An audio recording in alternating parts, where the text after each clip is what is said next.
On behalf of the Commonwealth of Learning, good day and welcome from Vancouver, Canada. My name is Jaco Olivier and I'm an advisor, higher education at the Commonwealth of Learning.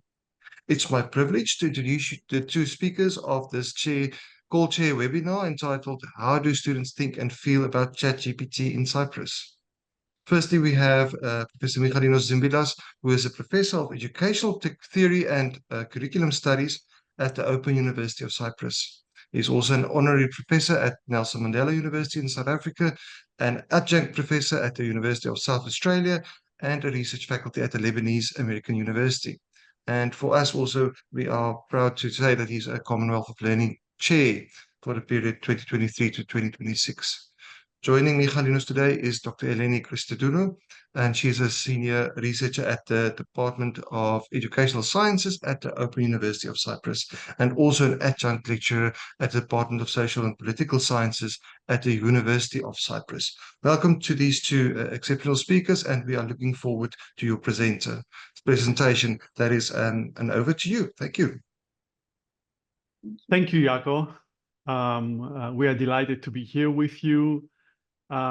Thanks for the invitation to present at this webinar, and thank you also for funding this project. The Commonwealth of Learning has funded this project that we are going to talk about today. How do students think and feel about ChatGPT in Cyprus? It's a small study, but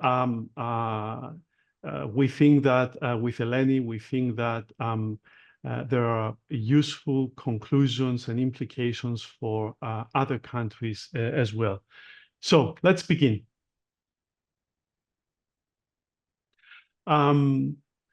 Generative artificial intelligence is defined as deep learning large language models that are able to generate high quality content that can mimic human intelligence.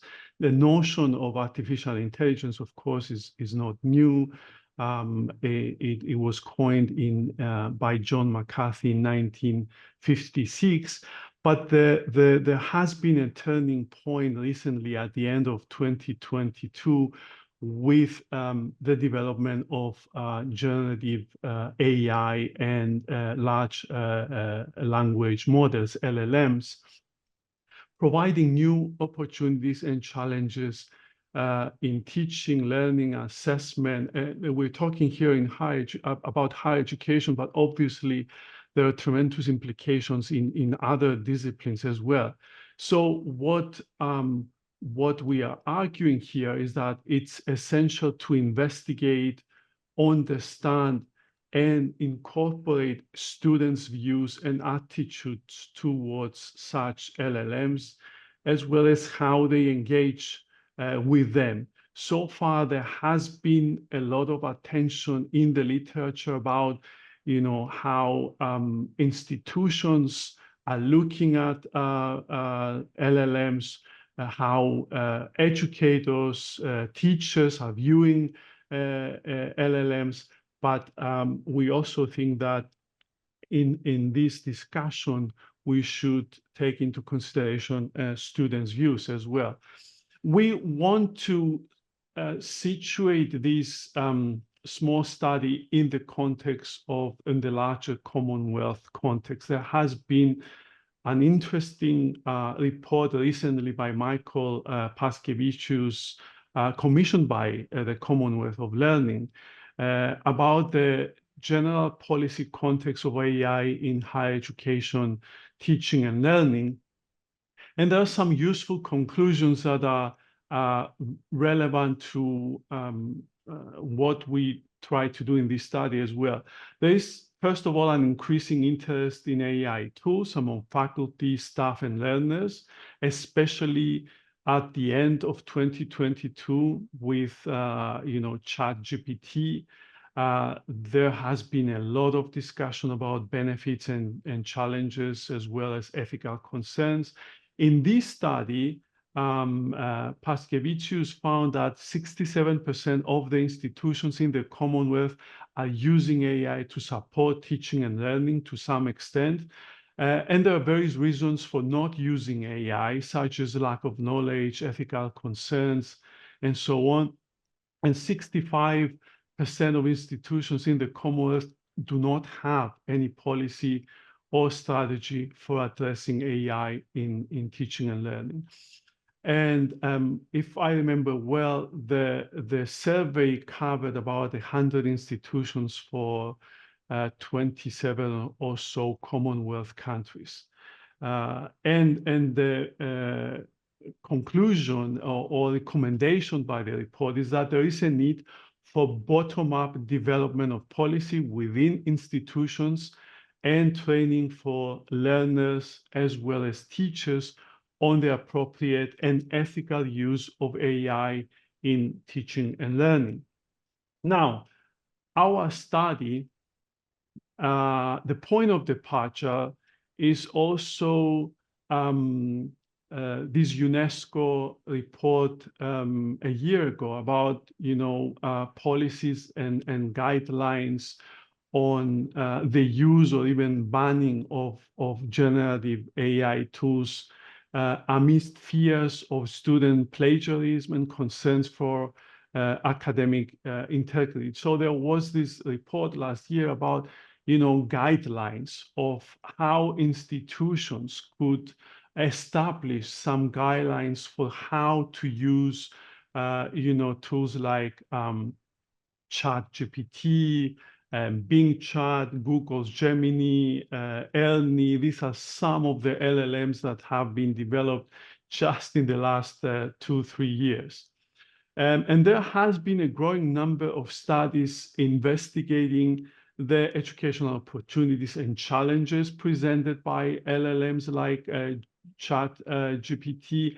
And most of these studies have been using quantitative methods. There were surveys on topics such as academic integrity, scholarly publishing, teachers and academics' experiences and perspectives, the impact of LLMs on students, including learning opportunities and challenges, as well as the impact on their agency and performance in specific tasks. These are just some examples.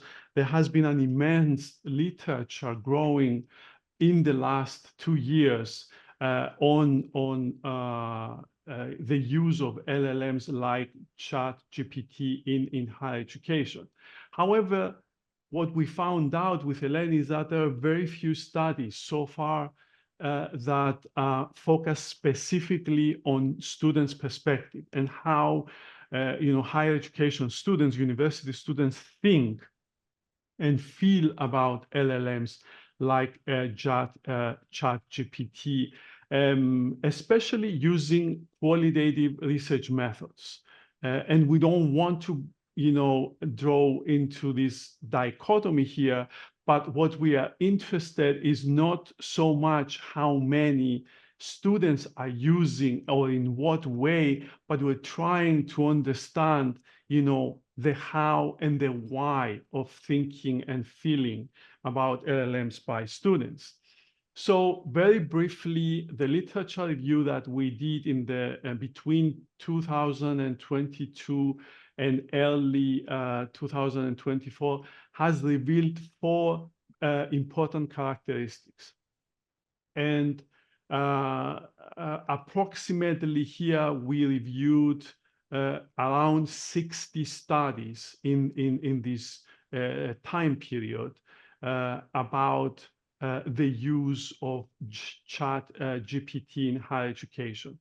The first characteristic is that this literature is rather scattered. The landscape is very diverse, often unconnected, with papers and disciplines not really speaking to each other. I mean, there is a simple explanation.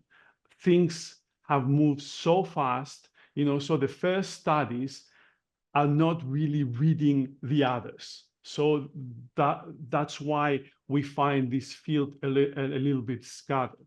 The second characteristic is that most of the studies are quantitative. They're using quantitative methodologies, trying to explain and predict learner attitudes towards ChatGPT, including what determines whether they, learners or teachers intend to use it or not.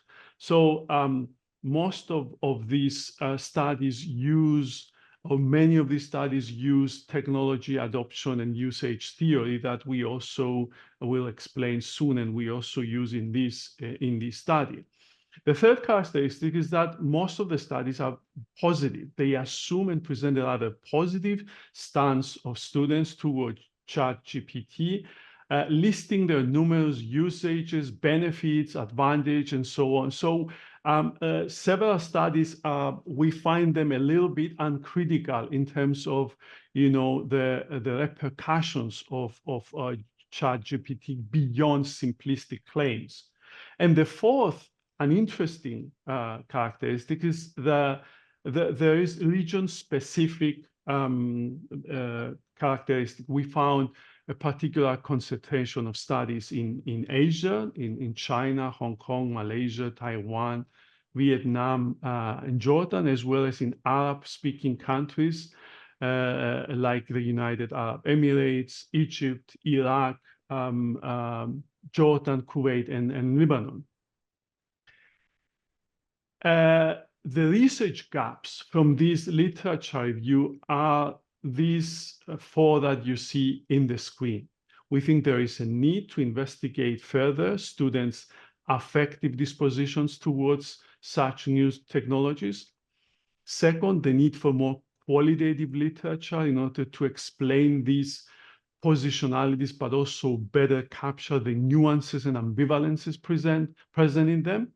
The third one, a critical problematization of the simplistic assumptions that sometimes are made about AI use. For example, we hear claims that it will make students more responsible learners, or it will turn students into cheaters. And we think that these are very simplistic assumptions. And the value of qualitative methodology is precisely that it allows us to get into deeper ground about these claims, where they're coming from, and how we can explain them. And the fourth research gap we identified is that we need more in-depth country-specific case studies that include understudied populations from countries which are located in Southeast Europe, for example, and so on, and many other regions in the world. So very briefly, our conceptual framework adapts the technology acceptance model, which has been a theoretical model in the field of technology acceptance for several decades now, focusing on users' perceptions and attitudes towards a new technology adoption, in this case, ChatGPT or generative AI, or LLMs. The basic construct of technology acceptance models.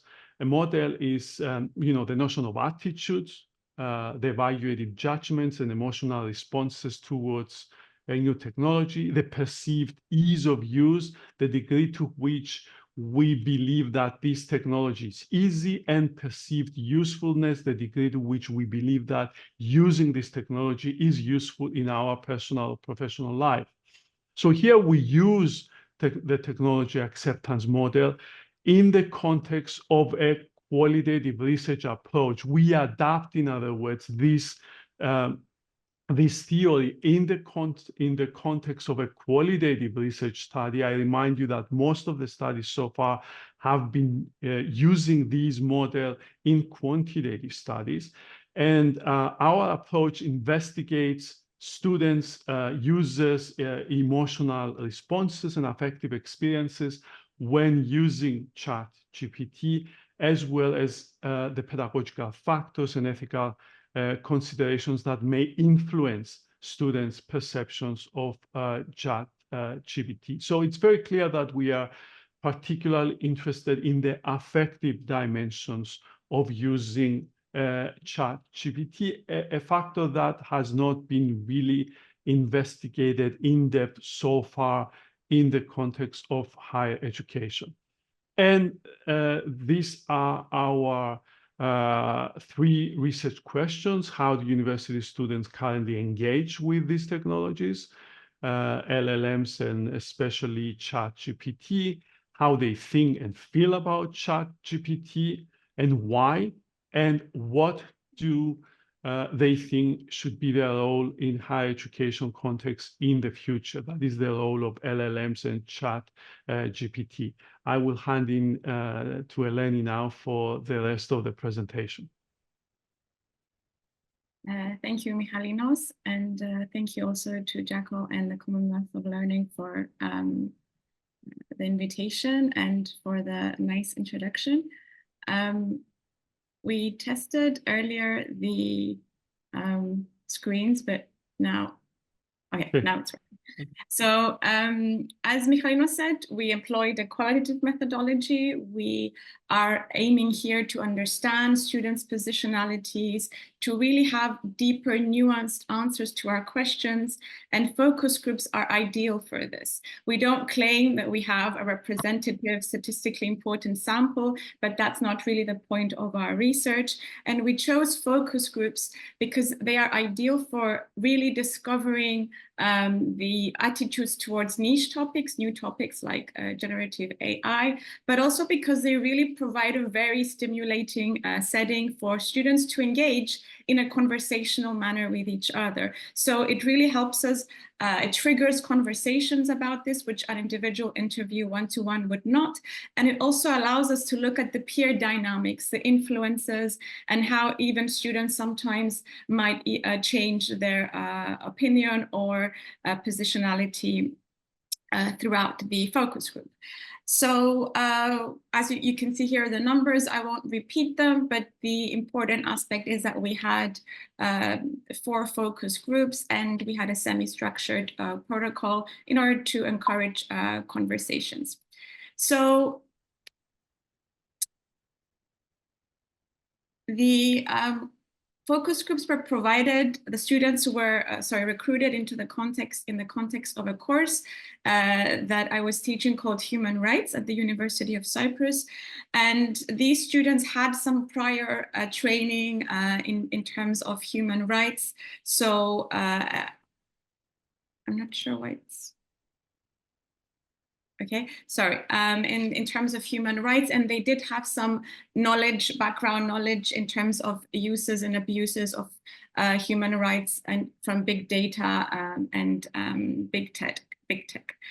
It's important to note, though, that the course was assessed through 2 exams. So the students did not have any assessment in terms of an essay, for example, that could have potentially affected their honesty when answering our questions and when we had the discussions. Also, we placed the focus groups towards the end of the term, so the students had already developed a familiarity between the tutor and felt more comfortable to engage with difficult questions. So to answer the first question in terms of how students engaged with LLMs, students used ChatGPT for inspiration and brainstorming. Some used it for motivation. For example, it helped them overcome procrastination. Others said that it worsened their procrastination because they thought, oh, I could leave it to the last minute because there's always ChatGPT to help me. Others used it for psychological support, a kind of companion to help them reduce their anxiety when looking at the blank page for an essay, for example. Others used it to help them structure an essay, so give them a kind of framework. Michalino, do you mind putting it back into the... Yeah, I don't know.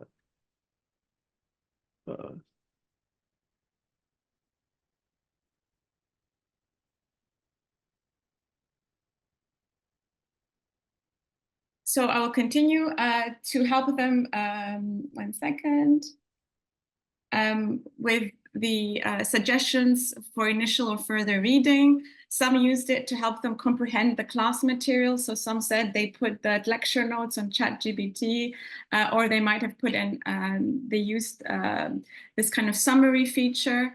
And some said that they even used them to aid them in their exam revision. So to help them improve the use of academic language in their essays.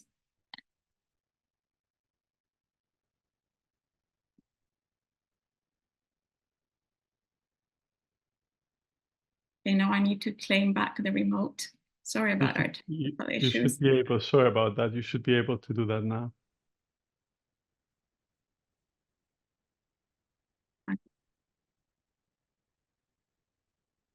So the findings in terms of the effective stances towards ChatGPT, we had 3 main categories, and these should be seen as a kind of ideal types in the Weberian sense.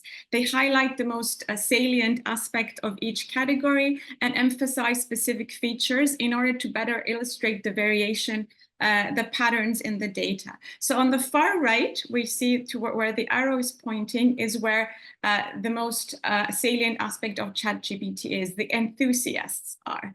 And then in the middle, we have the skeptics, and then on the other position, we have the rejectionists. Now, the enthusiasts, which were about 1/3 of our students, these were unequivocal supporters, very enthusiastic supporters of ChatGPT. They saw the many benefits of LLMs. They were very aware of the risks and the concerns, but it wasn't for them an issue. And actually, they said that they would prefer it, for example, in terms of a Google search, because they wouldn't have to filter through all the findings, through all the outputs from search engines, and they wouldn't have to waste time filtering through. Now, the skeptics, which formed the majority, around 51% of our participants, were not for banning ChatGPT. They said, they argued that ChatGPT should be allowed, but under certain conditions. So they could see the value of ChatGPT, but they believed that there should be strong mechanisms in order to prevent unethical use, in order to mitigate any pedagogical risks, etc. For example, these skeptic students argued that students could be allowed to use them in order to structure their essay, but they shouldn't be allowed to copy-paste parts and claim that those are theirs. So kind of it would fall into plagiarism, copy-pasting huge chunks.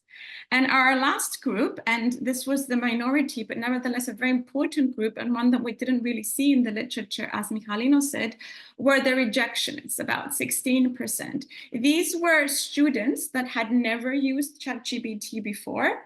They were outright and explicitly avoiding using ChatGPT due to ethical objections, but also due to pedagogical concerns. Now, these students believed that learning is a holistic process, that it starts from the beginning when you're looking at brainstorming about the structure of an essay, about researching the whole research process. So you can't, if you leave these steps to ChatGPT, then you're missing out from learning through these processes. Also, they felt that it was unethical. They believed that other students who do use it gain an unfair advantage than those who do the work on their own. Now, if we continue to look at some of the quotes and some of the meat of the material, we can see that the enthusiasts had some quite positive emotions. One said from a focus group 1, I'm a huge fan of ChatGPT. I use it all the time. But then they said that they do try to use it with critical thinking and with logic, and they try to ask ChatGPT which journals they should search for a particular issue. They also said that they used it for creating quizzes. Another quote from focus group 3 ChatGPT should not be demonized. It should be embraced by universities. They argued that it helps students' productivity, and they even pointed towards the future that they would like to have specific directions, specific guidelines from the university in order how to use it. Another suggestion that was that they should have compulsory seminars for all students, and they would be able to gain credits for participating in this seminar. Here we could also see some quotes reflecting what I said earlier about a comparison with Google, that it kind of filters the knowledge. It's much faster and more direct than Google. It's like having a teacher explaining it to me. But you will also notice that, for example, in the first quote, they did say, although it's bad, so they are aware, the enthusiasts, of the limitations of ChatGPT, but they're still very enthusiastic about it. Now, if we move to the second category, the skeptics. So I remind you again that the skeptics were those who agreed with the use, but under very certain stringent regulations. So here we have a student that says, clearly it has lots of risks, but you can have it, you can benefit from it after proper handling. And it really depends on the kind of ethical principles that you have as a human being. This was an interesting finding that was across all focus groups regarding ethical principles. And these were viewed by many students as something that was fixed. Perhaps we can talk about it later during the Q&A. Another student said, I'm not against it because I don't think it's wrong if you don't use it for plagiarism, but there is an issue. So how can you tell that someone used it for plagiarism? Because I think ChatGPT, every time you ask for something, it will say it a little bit differently. So it was, the student here was saying that it's really hard to say, oh, that's plagiarism because it's personalized answers. And then I'm not sure it's really useful at the level it is now. So the information being somewhat outdated, reflecting the biases, etc. And they are not against it, but like they say, I just have some issues with the way it's used right now. Here we can also see an interaction, an excerpt from the focus group. And it's important to note that within the group of skeptical students, there were those who actually did engage with the technology very often, but there were also those who actually resisted using it. So precisely because of these concerns and fears. So within this group, it wasn't really a matter of how often they used it, but it was mostly a matter of their own positionality in terms of affective stances. Here we say the student said, actually, I never have used this kind of tool, but I'm in favor of using it because just like we didn't have mobile phones and now we do, because we are evolving, so through this program, our life is getting easier. So the student acknowledges that it's there, that it helps people evolve, it helps people supporting them, but they personally have not used it. And then when they were asked, so is there a reason why you don't use it? They gave two important reasons. The student said that everything I create, I want to create based on myself. So we see here this kind of feeling that I want to feel this self-efficacy. I want to feel this feeling of creativity, of authenticity, of pride in what I create. And the second reason, I don't know yet, because it's in a pilot stage, if they can find out that you copied something from there. So it's also risky for you. So here, then, one of the reasons they don't use it, they're skeptical, is because they're not really clear in their mind what constitutes plagiarism and what not. So they prefer to be on the safe side and not risk it. Now, if we go to our last group, the rejectionists, these were the smallest group, as I said earlier, and they were students who were really strong, had strong feelings and objected to ChatGPT due to ethical and pedagogical concerns. So I personally have, we see here a quote, I personally have never used it before. I learned about it through various discussions with fellow students. And I think the reason why I haven't used it before is because when we have a project, I think the process itself of coming together and arriving at a result on your own is more important to benefit from. So if it is something ready-made, in essence, I don't actually benefit. So here, the objection is of a pedagogical concern. We also have another quote here. I have not used ChatGPT either. I don't even know how you search there. I haven't downloaded on my computer. I just also think, and I agree with their fellow student, that it is an assessment criterion to search on your own, even for the structure of an essay. The structure, again, is up to the student, how they formulate their assignment, etc. So again, I think if it gives you something ready-made, it's pointless. And in terms of the general emotions that came up from our study, we identified several emotions. Students felt confused in terms of what the actual regulations were. They reported a discrepancy in terms of tutors. Some allowed them to use them, some encouraged them, some didn't say anything, and others outrightly banned it. So they were confused. And this caused frustration in them because they weren't sure how to behave. It wasn't easy for them to use it, to kind of make it a habit of using it and then stop it for a particular tutor. And also they felt frustrated because it wasn't clear what they should do next. This led to anxiety. They were anxious in terms of if the tutor was going to find out, for example, what they would do, what was the line between plagiarism and not, if it would be detected, how the tutor would react. They were also afraid in terms of the long-term impact, specifically on their own skills. One student said that they feared that they might get Alzheimer's because they would stop thinking for themselves. And interesting, there was also the issue of guilt. As we can see in the next slide, students actually felt guilty because they felt that they were doing something that is lazy and unethical. And some said that when they would get their grade, they would feel, do I deserve the grade that I got 100%? I won't go into details on all the feelings because I more or less summarized them a few seconds ago.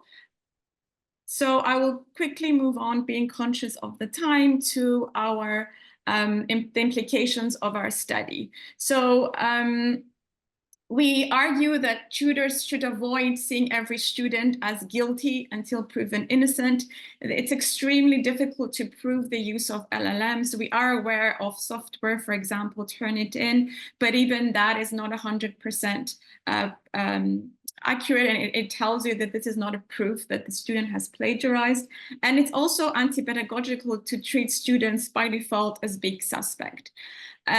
Also, another implication that from our research findings is that because we found those three different stances, then it means that pedagogically tutors should be expected to be able to adjust, to cater, to accommodate for these three different positionalities and these ambivalences in the classroom. So education should be prepared for variability and not this black or white either or engagement. Some students use it and some don't. We find ambivalence throughout the student cohort, but also interestingly, even more interesting, I think that we found ambivalence within, not just across students, but within the same focus group or within the same student. For example, we had a student at the beginning who was very enthusiastic and towards the end said, oh, I'm going to be a little bit more careful now. And also conversely, we had a student who was very skeptical at first and then said, actually, you know, I will consider using it. So this shows that students need a space to be able to discuss these tools. We shouldn't, as educators, assume that students' affective stances, so their emotional positionality, will be static or absolute. These are dynamic situations. They're liable to change, and we need to be able to adjust and otherwise we would be doing a disservice to our students. Finally, we are concluding with some policy recommendations. We argue once again that higher education policymakers and educators should avoid turning generative AI into a race of, okay, let's put as much AI into the classroom as possible, and we should be the first universities to do so, or the other way, as a chase of, okay, let's ban everything and let's put all the systems in place to kind of identify the suspects. We need to keep in mind that there's still a lot of information, a lot of data we don't know about. We need more long-term studies. For example, we don't know if using AI improves certain skill sets compared to students who don't use it. So far, there have been studies in terms of language, so learning English as a foreign language, and there are studies in mathematics, software engineering, medicine, and computers, but there's still a big gap in terms of humanities and social sciences. Educators also, we argue, should teach students how to engage with these tools in a critical manner, in a way that allows them to use their critical thinking skills to identify bias, to identify misrepresentations, inaccurate data, rather than ban it completely. And it's important also to listen to the concerns and needs of students, to collaborate with them when designing policies in a process of co-creation. Finally, we do not argue that there shouldn't be regulations. We do believe that there should be transparency in regulations. For example, in my classes, I've asked students to, in my classes, which I do have assessments of in an essay form, I asked students to write in the bibliography if they've used ChatGPT and how they've used it. And so far, students have done that. But funnily enough, those essays who had that transparency, when I did put them through the software, the AI, there was no detection of AI. So we can see that the software is not very good at detecting. It's not always accurate. Tutors may need to adapt their assessment methods, perhaps including more oral presentations, more examinations. And it is crucial to have policies and regulations that are communicated to the students clearly and that are consistent. From our focus groups, none of the students said that they received the policy of the university in terms of AI. And this is important because they would be easy ways to alleviate frustration, confusion, and anxiety that students do feel, according to our research. So thank you very much for your attention. This is the first time we're presenting our results, and we look forward to the Q&A session. Thank you very much. Dear colleagues, you are welcome to add questions in the chat and in the Q&A, and you're also welcome to raise your hand if you want to ask your question in person. But whilst we are waiting, I see there's 2 comments that I'll read in a moment, but whilst we're waiting, from my side, you noted that it might be necessary to address the 3 stances in a classroom. So how would such kind of differentiation be addressed in assessments, for example, especially if it's a large group? Did the students in any way perhaps give you some insights on how that could be done?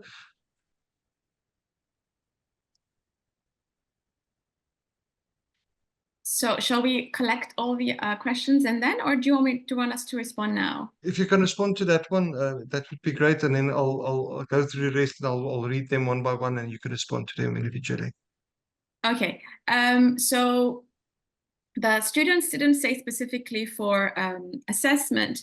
They gave for kind of their different stances, and our argument there was mostly for how students engage with them in the classroom, and not so much of having different assessments for different groups. I think that wouldn't be very, very fair. I'm not sure what Michalinos thinks about this differentiation, if it should be. I would speak in clear pedagogical terms. It's because this is something that I feel needs further investigation. I mean, the implications for assessment. But I can tell you about the implications for pedagogy, is that this is something we talked about.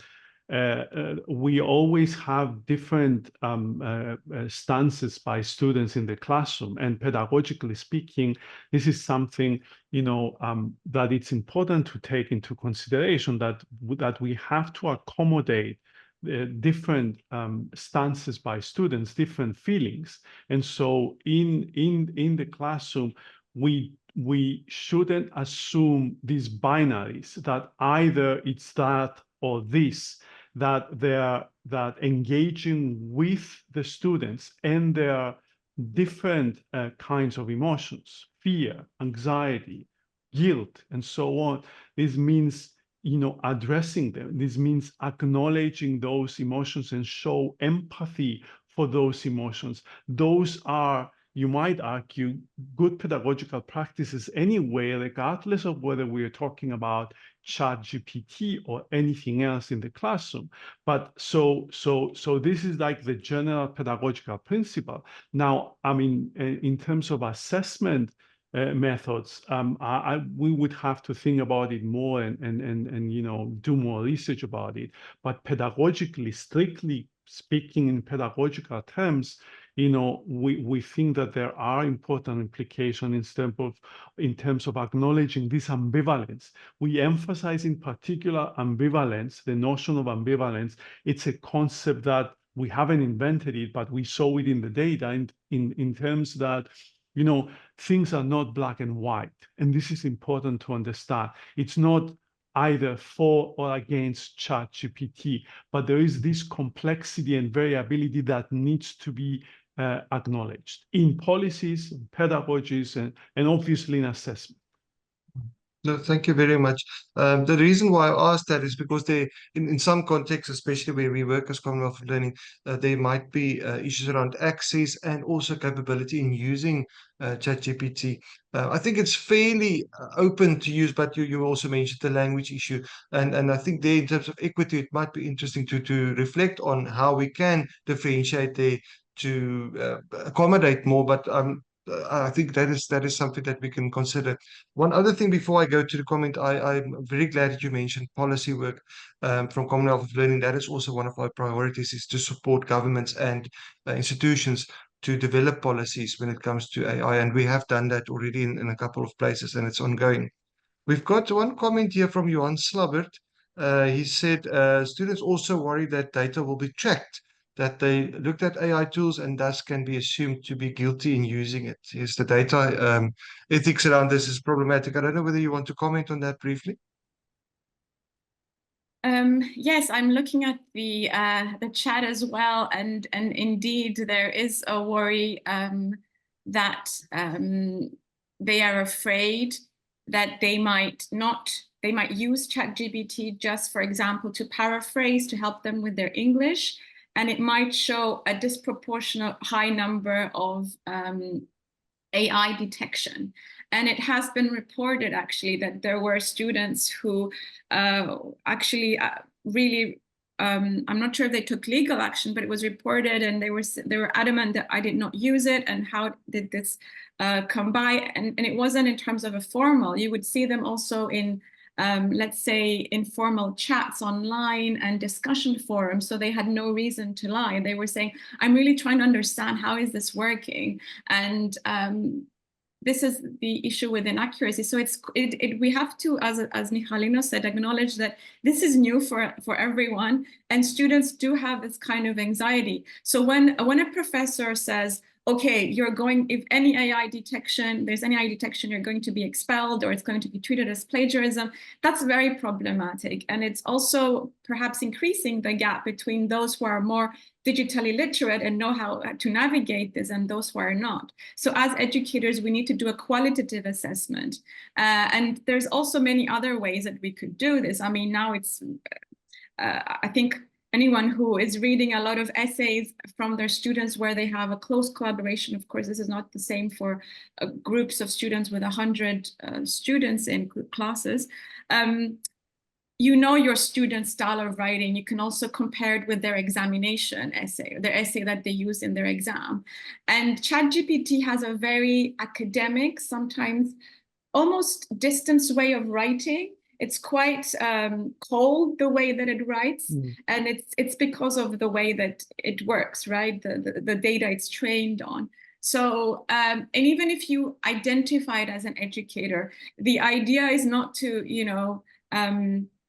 personally for me, I would say it's not to punish the student, because this is something new. It's to learn students how to use it in ways that do not risk them pedagogically and that they are not in ways that are unethical. So I think we also need more ethical courses on ethics. So what constitutes plagiarism in the age of AI, and what is not plagiarism? And also to improve students' ability to feel confident and proud of their output and not feel guilty. And to actually take pride in their work, because then they won't feel the need to use it. They will feel the need to use it only up to a point. And if I may, Jacko, there was a question here about students who, because I think it also fits in terms of the dependency, whether those students who are enthusiasts, were they feeling that they were getting overly dependent on ChatGPT? Some of them, yes, they express the fear that they are going to be losing their reading skills, that they will be losing their ability to their linguistic tools, so the way that they're writing. And like I said in the presentation, some even said, will I lose the way my ability to think? Will it cause early Alzheimer for me? So there were these anxieties. And some felt that when one night a student said, when ChatGPT was not working, because as those of you know who use ChatGPT, the free version, often it's not working at when there's a peak time. And they felt, anxious. Oh no, what am I going to do now? So dependencies is also another aspect that we need to be cautious of. Yes, thank you very much. I see there's a couple of other questions as well. You've addressed the one from Simon around being overly dependent. A little bit earlier on, there was a question around whether AI tools provide accurate sources. I think to an extent you've addressed that, but you could maybe comment on that if you want. And then there's one more question I see. Tsokai Sebotsa has got a long comment. I don't know, Tsokai, whether you want to maybe ask a question in person. He's prompting there about the next phase. But firstly, do you want to maybe say something about the accuracy of what can be provided by these large language models and AI systems? I can respond yes. very briefly. Oh, go ahead, Eleni. No, please. No, they don't provide always accurate sources of information. So you have to check them. And there are many reasons. Some of them, obviously the algorithm, it's how it works. And so it's another reason why some claim or suggest that, you should not be fully dependent on these tools, just like in any other tool. I mean, use it pedagogically and use it ethically. Being wholly dependent, obviously, it's problematic. So this is, use it in a pedagogical way. It means you have to check your sources, because sometimes you get inaccurate information. So that's the short answer. Eleni? Yeah.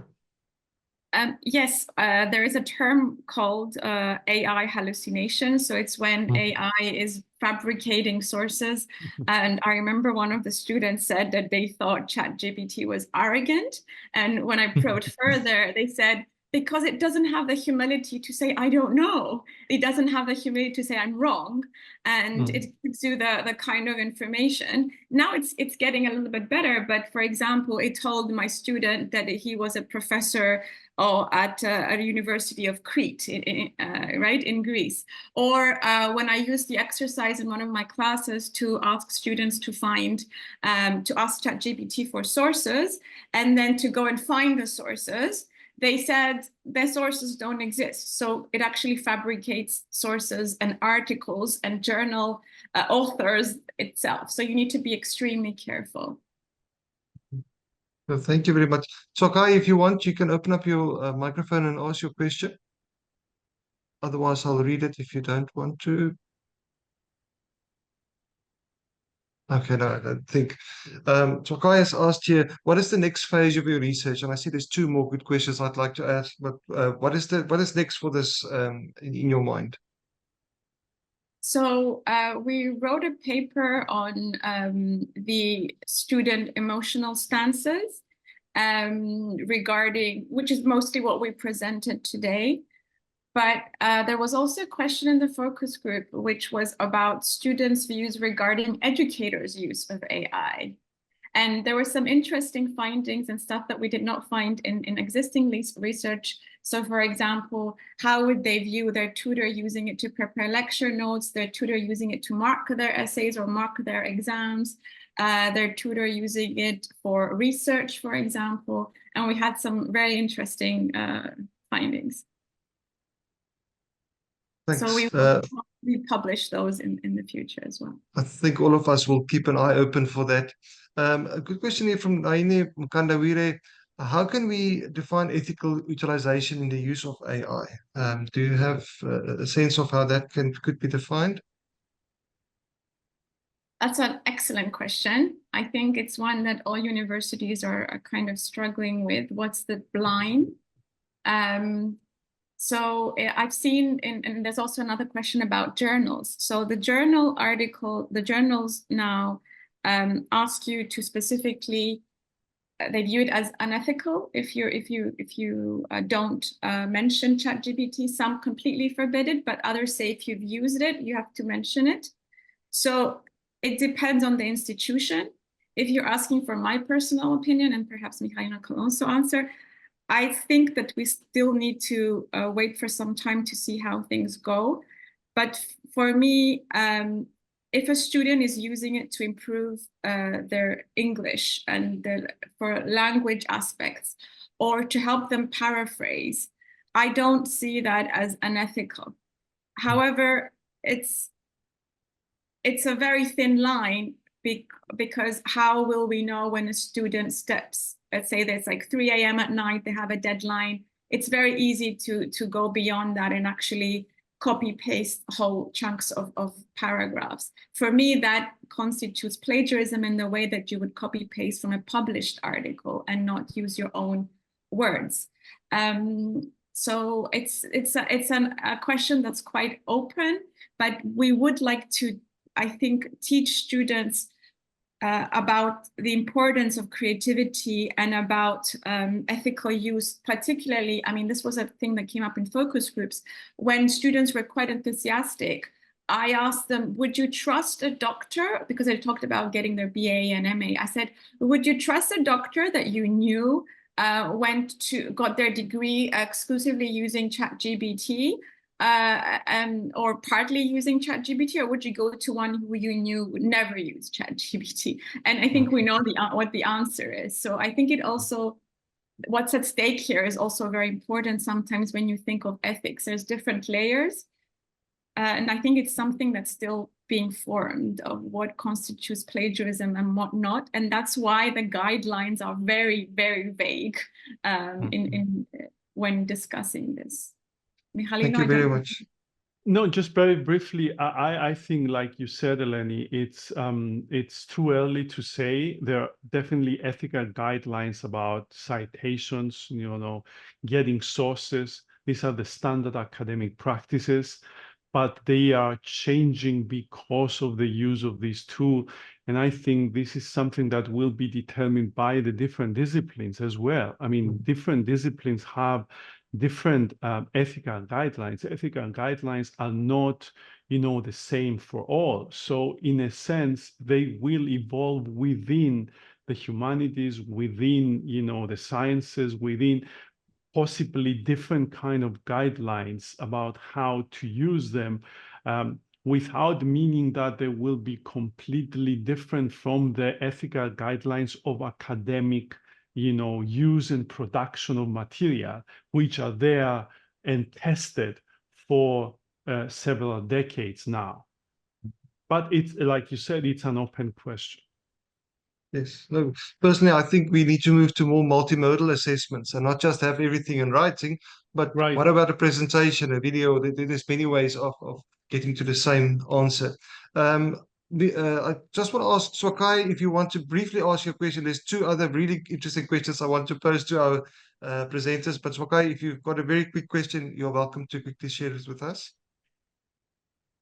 Yaku and presenters, thank you very much for an interesting and a relevant talk. It's not much of a question, but it's maybe to ask the presenters, what is the next phase of their research? I'm looking at the the sample, and I think there's still much interest in really having a lot of scholarly work with regard to the use of ChatGPT. So I was wondering if it will be possible for us to perhaps collaborate, particularly in the light of the current research being scattered. I'm supervising a master's student with a colleague at the University of the Western Cape, and the student is exploring the affordances of artificial intelligence for self-directed learning and learner performance in grade 10 physical sciences at a school in Cape Town. So, maybe bringing these different nuances from different contexts could really help us to really not even saturate, but to bring more insight into, this type of research. Thank you very much, Jaco. Thank you, Tsokai. Colleagues, I don't know whether you want to comment, but I would suggest I can share his contact details with you, and then you can that would see be if there's useful. any possibilities. Let's do that. Yeah. Very interesting question from Cornelia Boy. Is there anything wrong with using AI for the publication of research articles? I think there was another question around articles as well. What is your view about that?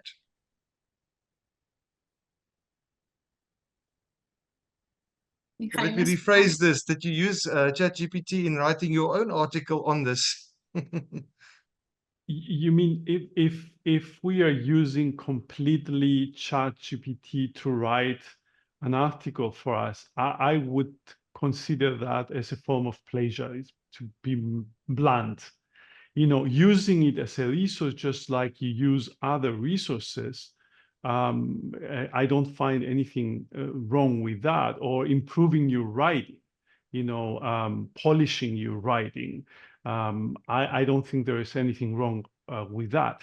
But using completely an article produced by somebody else, to me, that would be a form of plagiarism. Either this is called ChatGPT, Claude, or whomever, a person or an AI or a machine. Yes, I totally agree. It becomes a research integrity issue then. Yeah. Very good question from Andreas Lefteri. He also made a comment earlier about some of the other things we spoke about. But Andreas asks, is there a possibility that students in the rejectionist and skeptical groups also have these stances on ChatGPT and other AI tools because they are in the pilot or early stages, and we are unsure how these tools could evolve from there? What is your view on that?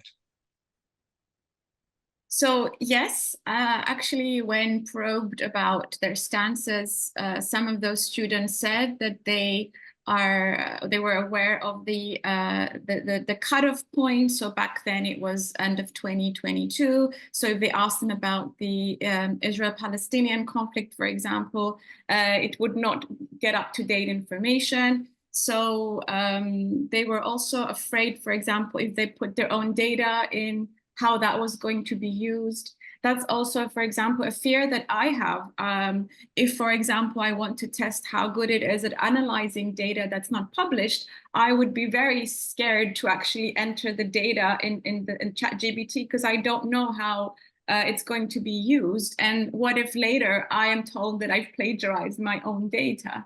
So those are concerns that students and reasons for students' rejectionist attitudes. Definitely. They were also not sure, like I said earlier, what constitutes plagiarism or not. So this was also another reason. And they're not sure how each tutor would react. But also, I would like to add that these stances, the three categories may, become 4 or may become 2 or 5.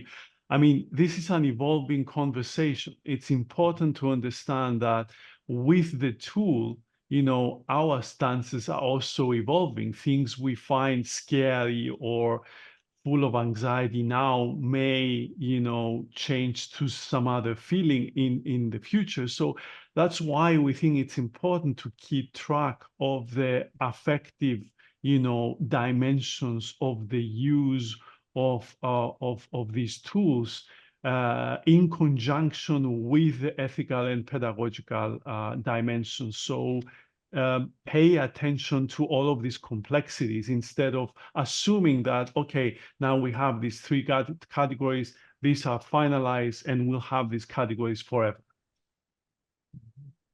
I think we can close with a question from Simon Bawaklineu. Is a teacher in danger professionally if AI ends up doing all that is being done now? I think it maybe extends beyond your research, but I'd love to hear your views on that. I think a lot of jobs are actually in danger, but what is your view about the future of the teacher? I would like to believe that the teacher will not be completely eliminated. Maybe the teacher will have, an aide, a teaching assistant, or maybe it will be the other way around. But I don't think that the teacher, at least in the next few years, I mean, who knows, like in a decade or in 2 decades from now, maybe indeed an avatar will do the job of the teacher, because things and technology will evolve so much that, I don't think that that would be necessarily good or bad. I mean, developments in the future will determine, the goodness or badness of this kind of evolution. So in my opinion, there's still a lot of, it's called artificial intelligence for a reason. It's still artificial and it cannot mimic human intelligence in the same way. There are limitations, and especially in terms of creativity, it's based on existing data sets. So it can't create in the ways that we can for now. So I think that there will be a transformation of the role of the teacher, of the educator. But in the same way that there was a fear that educators would be eradicated because of Wikipedia, for example, and that had never happened, right? But students still go to university because we're not there to just reproduce what Wikipedia says. In the same manner, I think that educators are still very important. First of all, in terms of having the empathy, because robots cannot have the empathy in the same way that humans can. They can be trained to talk to you in a nice way, and they are psychology AI bots now. But I think nothing can beat the human interaction. So For now, Eleni. I would like to differ. I'm hoping that our species will have more to contribute, but yes, always with some reservations. And of course, the role of the educator is there, the experience, the ability to read through ChatGPT outputs in a way because of their own expertise. And this was also something that students said. They said, Miss, we don't mind if you use ChatGPT because you've done you've earned your degrees, right? You've done your PhD, and we know that you know your stuff, and we know that you know how to filter out the stuff, the things. But we are in a stage now that we are still trying to get our BA, so we don't feel that we have the necessary skill set and the knowledge and competencies to be able to do that in the same way that you do. So that was that. For me, the short answer is no, I don't think we will disappear anytime soon. But on that hopeful note, on behalf of the Commonwealth of Learning, thank you to the attendees, and thank you very much to our presenters, Professor Michalinos Zembylas and Dr. Eleni Chistodoulou, for this important research and for an exceptional presentation. Thank you, and all the best to you all. Thanks, Jaco. Thank you, everyone. Thanks, everyone.